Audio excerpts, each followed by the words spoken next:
คนสามล้อนางอูเปมตอนลื่นสูดคนสามล้อควายใส่กากก้ายขายเย้าปอกขึ้นมาตีเฮือนเย้าอำหันเพอแลมันใจถามตีเมมันก็อำไลคอกตอบสั่งแลเพื่อมันหันเลือตีเปื้อนก็จังล่ามหู้ไหลกำเดียวว่าเป็นอีสังไหนจังฮีบเอามากแกมโตเจ้าเก่าเสเนตก็จ้อมหานางอูเปียมลอยใจหีบใจไม่เต้ๆอยู่เย้าเมื่อมันมาถึงตีในเถือนั้นจังได้ยินเสียงนกต้องล้ออ่อนห้องว่าต้องล้อไหนสมาหันลูกโตเจ้าเก่าตีอ่ำมีสายใจเย้าแลหนึ่งแค้นเป็นอันเจ็บอกเจ็บใจเหนียงอกเหนียงจะเต้ๆว่ามันใจจังถม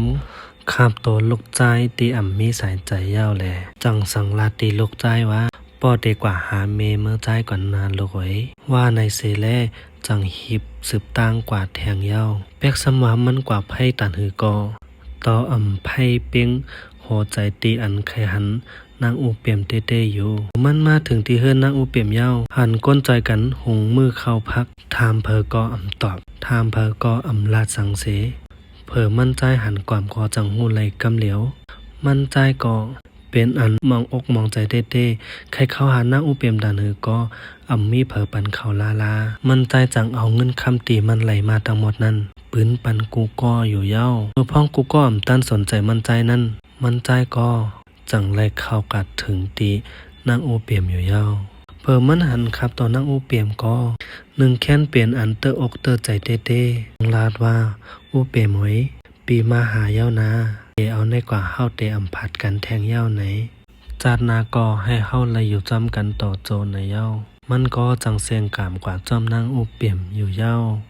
ก้นหิมหอมตีอันโหหันจอมก็เป็นอันเนียงอกเนียงใจจอมเต้ๆก้อยนายกันทายงเต้อ่ำม่วนสังเสอ่ำกาปลายในทางพิษว่าอันลูกใจมันตายในกอบนางอูเปียมในแลมันจังเอาไม่การสามตานั่นวางแขนกลางนางอูเปียมและคนสามล้ออยู่เย้าห้านต่อวันเหมือนในก็